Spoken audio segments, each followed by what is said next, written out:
Hello friends, welcome to Techno Science Club. Sorry for the late. First of all, 8 or 8:30 మధ్యలో start చేయాల్సినటువంటి లైవ్ని 9:15 అయింది. Sorry for the late first. ఈరోజు day 9లో భాగంగా 60 days 10th class revision planning 2022లో third lesson refraction of light at plane surfaces అనేటటువంటి లెసన్లో డే 9లో 1 మార్క్ మోస్ట్ ఇంపార్టెంట్ 1 మార్క్ క్వశ్చన్స్ని ఈరోజు మనం క్లాస్లో చూద్దాం. ఈ వీడియోని పూర్తిగా చూడండి, నచ్చినట్లయితే లైక్ చేయండి, షేర్ చేయండి, సబ్స్క్రైబ్ చేయడం మాత్రం మర్చిపోకండి. Let's go into the topic.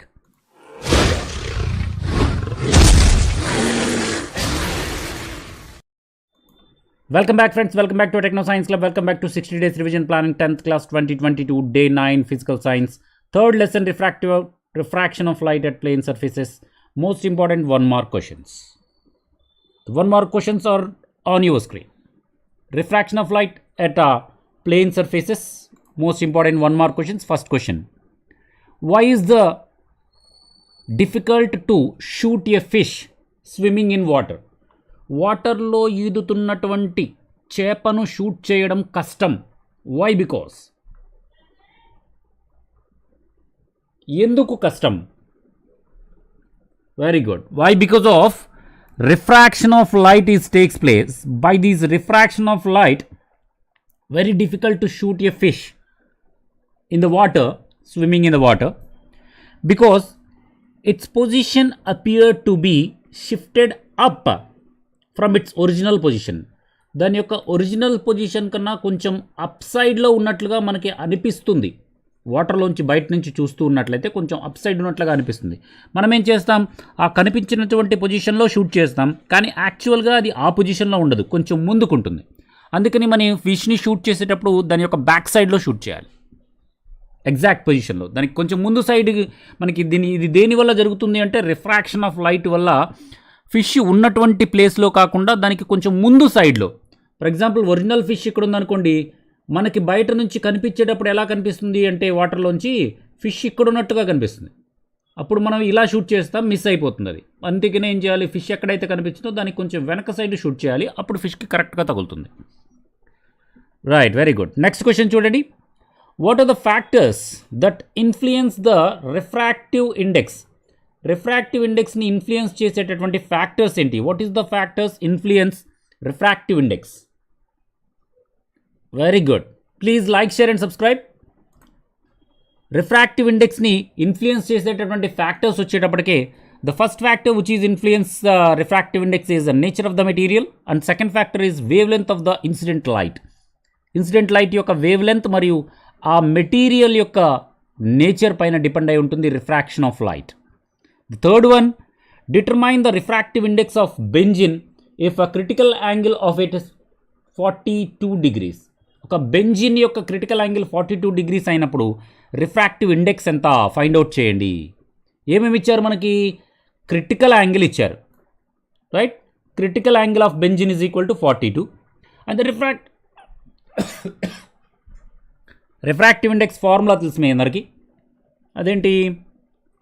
Right, refractive index of substance or benzene is equal to 1/c. c అంటే క్రిటికల్ యాంగిల్, ఇక్కడ 1/sin 42. sin 42 వాల్యూ 0.6691 కాబట్టి 0.6691 కాబట్టి ఇక్కడ పాయింట్ షిఫ్ట్ చేసుకున్నట్లయితే ఈ 4 points బదులుగా 4 ఇక్కడ పాయింట్ ఉంది కదా, ఈ పాయింట్ని తీసేసి జనరల్గా 6691 రాస్తే పైన 4 zeros పెట్టాల్సి వచ్చింది. సో ఇలా చేసినట్లయితే మనకి 1.51 వస్తుంది. So the refractive index of the substance are the benzene is 1.51. ఈ విధంగా మనము రిఫ్రాక్టివ్ ఇండెక్స్ ఫార్ములా 1/sin cని యూస్ చేసి చెప్పాలి. చిన్న లెక్క, 1 mark లెక్క. నెక్స్ట్ ఇంకొక చిన్న లెక్క చూడండి. Speed of light in diamond is 1,24,000 kilometers per second. Find the refractive index of diamond. It's speed of light in air is 3 lakhs kilometers per second. Answer 2.42 వస్తుంది రిఫ్రాక్టివ్ ఇండెక్స్. మనకందరికీ తెలుసు, బిట్లలో వస్తుంది. So ఎలా వస్తుంది ఏంటి అనేది చిన్న ఫార్ములా మీ అందరికీ తెలుసు. రిఫ్రాక్టివ్ ఇండెక్స్కి సంబంధించినటువంటి ఫార్ములా ముందు speed of light is equal to 3 lakhs kilometers per second వాళ్ళు ఇచ్చినవి రాయాలి. దాని తర్వాత refractive index of diamond is equal to speed of light in air by speed of light in diamond is equal to speed of light in air is equal to 3 lakh kilometers per second by speed of light in diamond is equal to 1,24,000 kilometers per second. రెండింటిని ratio చేసినట్లయితే మనకి 2.419 వస్తుంది. దీన్ని 42గా చెప్పొచ్చు. 2.42 is the refractive index of diamond. Fifth one, refractive index of glass relative to water is 9/8. What is the refractive index of water relative to the glass? జాగ్రత్తగా observe చేసినట్లయితే glass refractive index of glass relative to water is 9/8. మనం ఏం చెప్పాలి? Refractive index of water with respect to glass. దాన్ని reverse వేయటమే, 8/9 వేయటమే. Formula ప్రకారం చేస్తే ఎలా వస్తుంది? ముందు వాళ్ళు ఇచ్చినవి రాయాలి రిఫ్రాక్టివ్ ఇండెక్స్, అదేవిధంగా speed of light in water by speed of light in air ఇచ్చారు. అదే రివర్స్లో refractive index of water with respect of glass అంటేనేమో refractive index speed of light in air by speed of light in water రాస్తాం, 8/9 అవుతుంది. Reverse అవుతుంది అంతే. ఇక్కడ రెండు సబ్స్టెన్సెస్ యొక్క రిఫ్రాక్టివ్ ఇండెక్స్ ఇచ్చారు. వాటర్ యొక్క రిఫ్రాక్టివ్ ఇండెక్స్ 1.33, క్రౌన్ గ్లాస్ యొక్క రిఫ్రాక్టివ్ ఇండెక్స్ 1.52 అని ఇచ్చారు. అయితే which is the denser medium in water and crown glass? Explain. Water, crown glass ఈ రెండింటిలో ఏది డెన్సర్ మీడియం? మీడియం యొక్క డెన్సిటీ అనేది దేని మీద డిపెండ్ అవుతుంది అనే విషయం మీ అందరికీ రిఫ్రాక్టివ్ ఇండెక్స్ మీద డిపెండ్ అయి ఉంటుంది. ఎలా ఒకసారి గమనించినట్లయితే, if the refractive index is increases, speed of light is decreases. Refractive index ఎక్కువగా ఉంటే లైట్ యొక్క స్పీడ్ తక్కువగా ఉంటుంది, ఎందుకంటే బాగా థిక్గా ఉన్నట్లు. అంటే రిఫ్రాక్టివ్ ఇండెక్స్ అనేది పెరిగితే థిక్నెస్ కూడా పెరుగుతుంది. కాబట్టి ఆన్సర్ వచ్చేటప్పటికే crown glass is denser medium. ఎందుకంటే క్రౌన్ గ్లాస్ యొక్క థిక్నెస్ 1.52 కదా, థిక్నెస్ కాదు, రిఫ్రాక్టివ్ ఇండెక్స్. రిఫ్రాక్టివ్ ఇండెక్స్ ఎక్కువగా ఉంటే డెన్సిటీ కూడా ఎక్కువగా ఉంటుంది. ఎందుకు అంటే రిఫ్రాక్టివ్ ఇండెక్స్ ఇంక్రీజ్ అయ్యే కొద్దీ లైట్ యొక్క స్పీడ్ డిక్రీజ్ అవుతుంది. కాబట్టి ఈ రెండింటిలో ఎక్కువ రిఫ్రాక్టివ్ ఇండెక్స్ ఉన్నది క్రౌన్ గ్లాస్, కాబట్టి దానిలో గుండా లైట్ తక్కువ స్పీడ్తో వెళ్తుంది, కాబట్టి దానికి డెన్సిటీ ఎక్కువ అని చెప్పొచ్చు. ఏ మీడియంలో అయితే లైట్ తక్కువ స్పీడ్తో వెళ్తుందో దానికి డెన్సిటీ ఎక్కువ, దానికి మందం ఎక్కువ అనమాట. నెక్స్ట్ ఇదంతా తెలుసు. రిఫ్రాక్షన్, లాస్ ఆఫ్ రిఫ్లెక్షన్ లాగా లాస్ ఆఫ్ రిఫ్రాక్షన్. రిఫ్రాక్షన్ యొక్క లాస్ను ఒకసారి గమనించినట్లయితే, ఫస్ట్ లా వచ్చేటప్పటికి incident ray and refracted ray and normal to the interface of two transparent mediums at a point of incidence all lies on a same plane అనేది first law.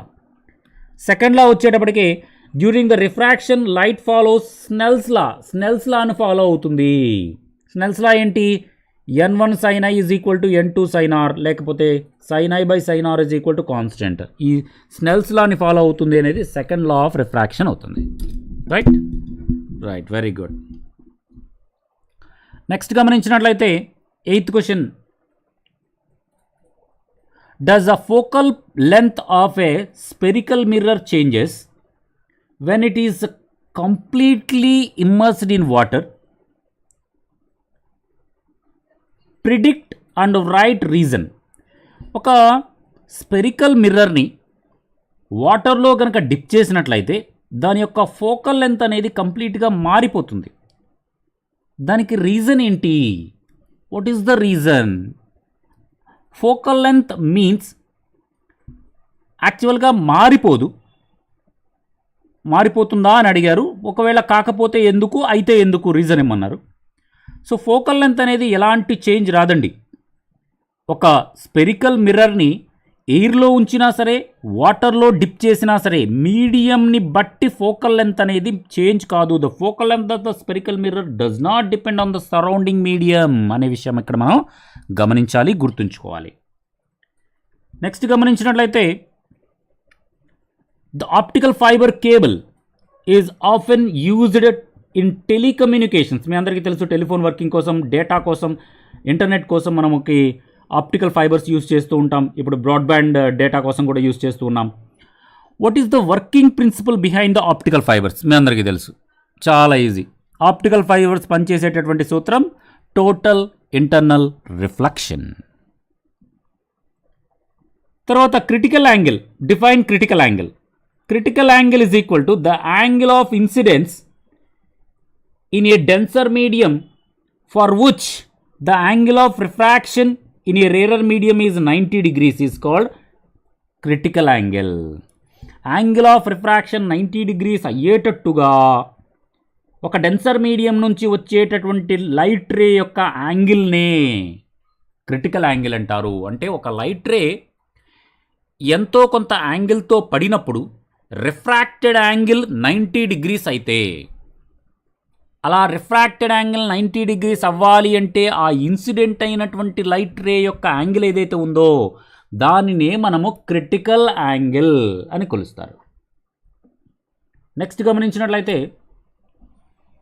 Why do stars appear twinkling, ఇది already చెప్పాం, బిట్స్లోనే half మార్కే చెప్పాం. అయినా సరే ఒకవేళ 1 మార్క్కి ఇచ్చినట్లయితే కొంచెం సవివరంగా రాయాలి కాబట్టి stars appear twinkling due to the multiple reflections, ఇది మాత్రం బాగా గమనించాలి. Multiple reflections of star light in different layers of air or different densities light undergoes all the way reach to our eye. మన ఐ దాకా చేరే లోపు చాలా అబ్స్టికల్స్ని, dust పార్టికల్స్ని, ఆస్ట్రాయిడ్స్ని, ప్లానెట్స్ని, మన ఎర్త్ పైన ఎంటర్ అయిన తర్వాత అట్మాస్ఫియర్ని, ఓజోన్ లేయర్ని, వీటన్నింటినీ దాటుకుంటూ వచ్చేటప్పుడు రిఫ్రాక్షన్ మల్టిపుల్ చాలాసార్లు రిఫ్రాక్షన్ జరుగుతుంది. అందువల్ల లైట్ రిఫ్రాక్షన్ జరగడం వల్ల వెలుగుతూ ఆరిపోతూ ఉండడం జరుగుతుంది. If the refractive index of glass is 3/2 then what is the speed of light in glass. Glass యొక్క రిఫ్రాక్టివ్ ఇండెక్స్ ఇచ్చారు, గ్లాస్లో లైట్ యొక్క స్పీడ్ ఎంత, ఇది ఆల్రెడీ 2016లో ఇచ్చారు. చిన్న ఫార్ములా చూడండి, రిఫ్రాక్టివ్ ఇండెక్స్ ఫార్ములా మనందరికీ తెలుసు, n ఈజ్ ఈక్వల్ టు 3/2 వాళ్ళు ఇచ్చారు ఆల్రెడీ. ఫార్ములా వచ్చేటప్పటికే C/V, refractive index formula C/V. C అంటేనేమో లైట్ స్పీడ్, V అంటేనేమో మీడియంలో స్పీడ్. లైట్ స్పీడ్ మీ అందరికీ తెలుసు 3 × 10⁸. మీడియంలో స్పీడ్ మనకు కనుక్కోవాలి మనం ఇది, సో V అంతే ఉంచుతాం. ఆల్రెడీ దీని వాల్యూ 3/2 అని ఇచ్చారు కాబట్టి V ఒక్కదాన్ని నుంచి ఈ 3 × 10⁸ పైకి తీసుకువెళ్ళినట్లయితే ఈ 3కి కిందకు వచ్చేస్తుంది, ఇది పైనుంచి 3కి క్యాన్సిల్ అయిపోతుంది. 2 × 10⁸ meters/second is the velocity of light in glass. Next question గమనించినట్లయితే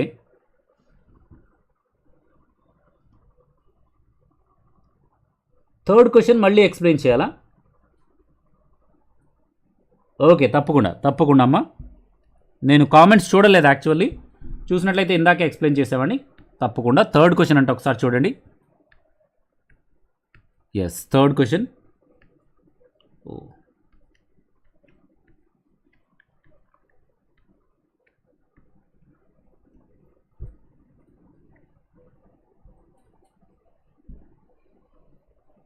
right, refractive index of benzene యొక్క రిఫ్రాక్టివ్ ఇండెక్స్ కనుక్కోమన్నారు.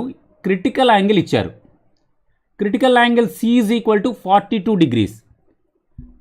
సేమ్ ఫార్ములానే, refractive index of substance is equal to R is equal to 1/sin C. ఇది formula. C అంటే critical angle, దాంట్లో substitute చేసాము. 1/sin C అంటే C బదులుగా 42 degrees substitute చేసాం. sin 42 యొక్క value 0.6691, right, 0.6691.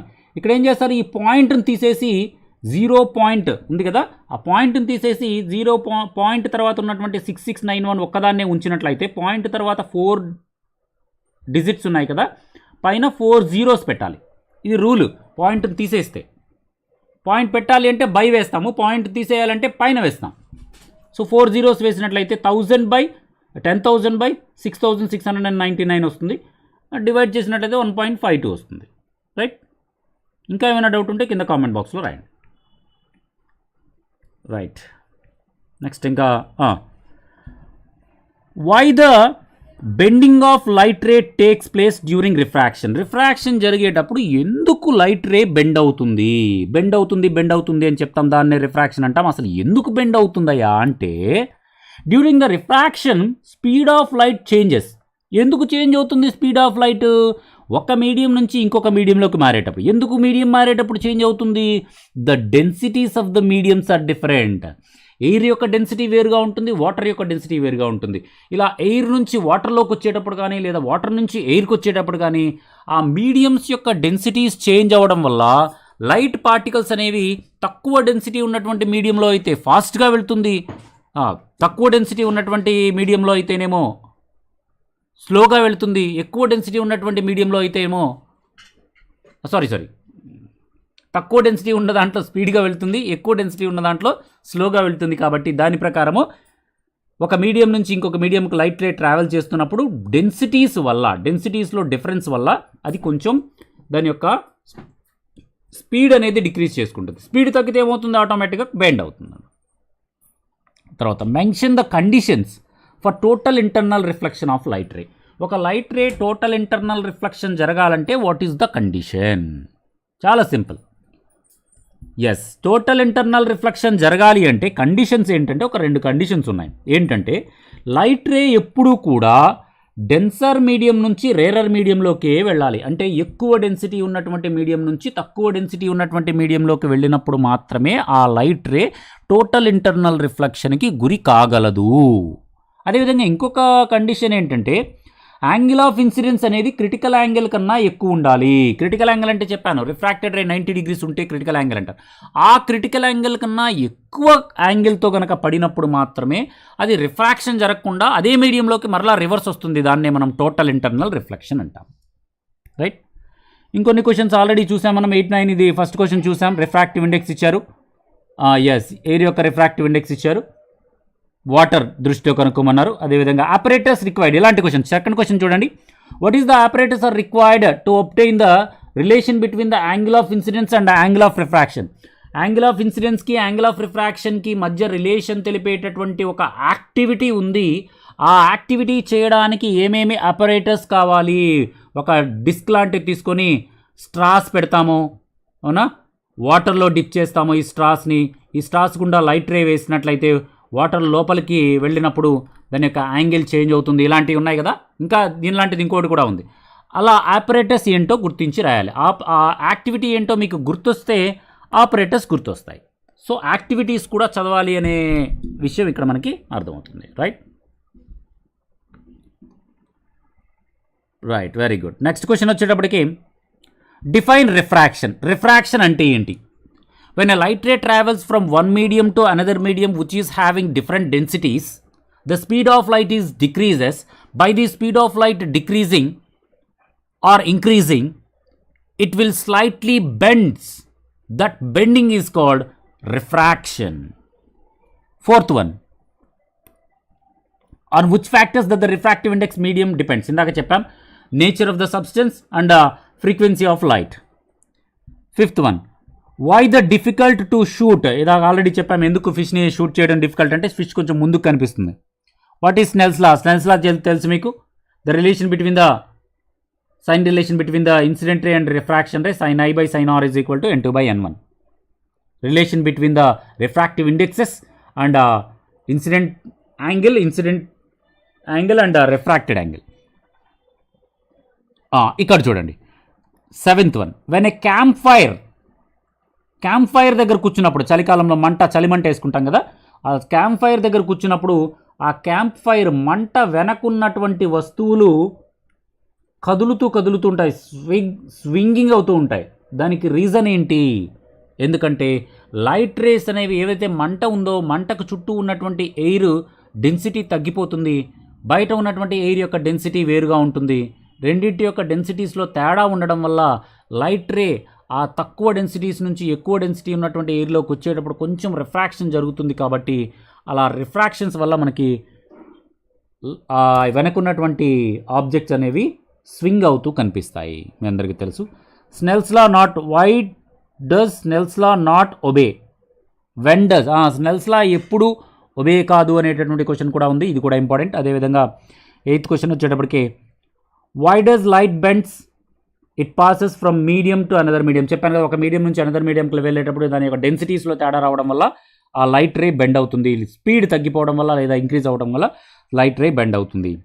What happens? 10th చూడండి. What happens if the light ray when the angle of incidence is greater than the critical angle? Angle of incidence అనేది C critical angle కన్నా ఎక్కువ ఉంటే ఏం జరుగుతుందని చెప్పాను. ఎస్, టోటల్ ఇంటర్నల్ రిఫ్లెక్షన్ జరుగుతుంది. Right. Yes, ఇవ్వండి most important 1 mark questions in the third chapter refraction of light at plane surface in physical science day 9లో భాగంగా 60 days రివిజన్ ప్లాన్లో భాగంగా డే 9లో refraction of light at plane surface third లెసన్లో 1 mark question. Already 2 chapters అయిపోయాయి. ఇది third chapter కూడా day 8లో ½ mark క్వశ్చన్స్ అయిపోయి, డే 9లో 1 mark క్వశ్చన్స్ ఇప్పుడు అయిపోయాయి. సో అంతకుముందు చూసినటువంటి 8 days యొక్క వీడియోస్ కనుక చూడనట్లయితే కింద డిస్క్రిప్షన్లో ఇస్తాను లింక్, దయచేసి చూడగలరు. మీ ఫ్రెండ్స్ అందరికీ కూడా మీ సోషల్ మీడియాస్ ద్వారా షేర్ చేయగలరు. ఇంకా ఎలాంటి డౌట్ ఉన్నా సరే ఎస్ చెప్పండి. చెర్రీ గేమింగ్, హలో అండి. Hello hi.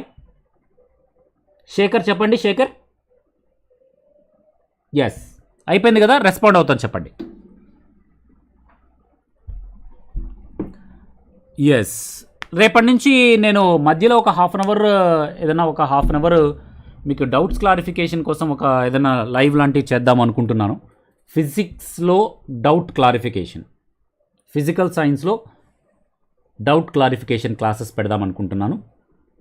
Doubt clarification lives, దాంట్లో పాల్గొనొచ్చు. టైమింగ్ మీకు వస్తుంది. మీరు వీడియో కింద సబ్స్క్రైబ్ బటన్ ప్రెస్ చేసి బెల్ సింబల్ ప్రెస్ చేసి ఆల్ అనే ఆప్షన్ ఎంచుకుంటే మీకు ముందుగా నోటిఫికేషన్ వస్తుంది. హాయ్ అమ్మ, hi. SJ tech and gaming, hi. చెప్పండి ఎనీ డౌట్స్. 8:30కి పెట్టండి. 8:30కి పెడదాం అనుకున్నా, ఈరోజు కొంచెం లేట్ అయింది, బయటకు వెళ్ళి వచ్చేటప్పటికి 9:15 అయింది. Sorry for the late. ప్రతిరోజు 8:30కి పెడదాం తప్పకుండా. ప్రతిరోజు 8 నుంచి 9 లోపు 8:30 ఆ టైంలో పెట్టేద్దాం లైవ్. అదే కాకుండా దీనికన్నా ముందు డౌట్స్ లైవ్ క్లాస్ ఏదైనా పెడతాను ఒక ½ hour పాటు. దాంట్లో మీకున్నటువంటి 10th క్లాస్ కానీ ఏదైనా సరే డౌట్స్, ఎడ్యుకేషన్కి సంబంధించినటువంటి డౌట్స్ అడగడానికి క్లాస్ పెట్టడం జరుగుతుంది. రేపటి నుంచి పెడదాం అనుకుంటున్నా. ఆల్రెడీ 9 days అయిపోయిందండి. 8 daysకి సంబంధించిన వీడియోస్ అన్నీ కూడా డిస్క్రిప్షన్లో లింక్స్ ఉన్నాయి, చూడండి వాళ్ళు ఎవరైనా ఉన్నట్లయితే. First chapter heat, second chapter acid basis and salts, ఇది థర్డ్ చాప్టర్. ప్రతి చాప్టర్లో కూడా ½ mark క్వశ్చన్స్ ఒక వీడియో, 1 mark క్వశ్చన్స్ ఒక వీడియో, 2 marks క్వశ్చన్స్ ఒక వీడియో, అలా డిఫరెంట్గా చెప్పడం జరుగుతుంది. డయాగ్రామ్స్ విడిగా చెప్తానమ్మా. రైట్, మంచిగా అడిగారు. డయాగ్రామ్స్, యాసిడ్స్ బేసిస్ అండ్ సాల్ట్స్లో డయాగ్రామ్స్ ఉన్నాయి. అదేవిధంగా refraction of light at plane సర్ఫేసెస్లో కూడా డయాగ్రామ్స్ ఉన్నాయి. ఈ లెసన్ అయిపోయిన తర్వాత ఇంకా 2 marks క్వశ్చన్స్, 4 marks క్వశ్చన్స్ ఉన్నాయి కదా. ఈ 2 వీడియోస్ అయిపోయిన తర్వాత dedicatedly for the second chapter and third చాప్టర్లో ఉన్నటువంటి డయాగ్రామ్స్, ఇంపార్టెంట్ డయాగ్రామ్స్ మీకు చెప్పడం జరుగుతుంది, ఎక్స్ప్లెయిన్ చేయడం జరుగుతుంది. ఎస్, యూనిట్ 1 అయిపోయింది, యూనిట్ 2 అయిపోయింది, యూనిట్ 3 ఇప్పుడు నడుస్తుంది. Thank you. ఇంకా any doubts please. Yes, thank you very much.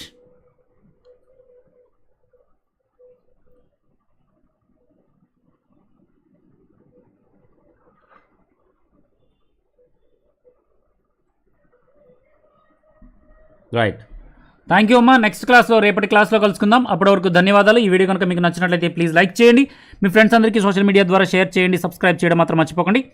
ఈ వీడియో కింద సబ్స్క్రైబ్ అనే బటన్ ఉంటుంది, ఆ బటన్ ప్రెస్ చేయండి. దాని ప్రక్కన ఒక బెల్ సింబల్ ఉంటుంది, ఆ బెల్ సింబల్ ప్రెస్ చేసి ఆల్ అనే ఆప్షన్ ఎంచుకోండి. అలా చేయడం ద్వారా మన ఛానల్లో ఏ న్యూ వీడియో పెట్టినా, ఏ లైవ్ పెట్టినా వెంటనే మీకు నోటిఫికేషన్ వస్తుంది, మిస్ అవ్వకుండా ఉంటారు. కాబట్టి please like, share and subscribe. Thank you for watching. జై హింద్, వందే మాతరం.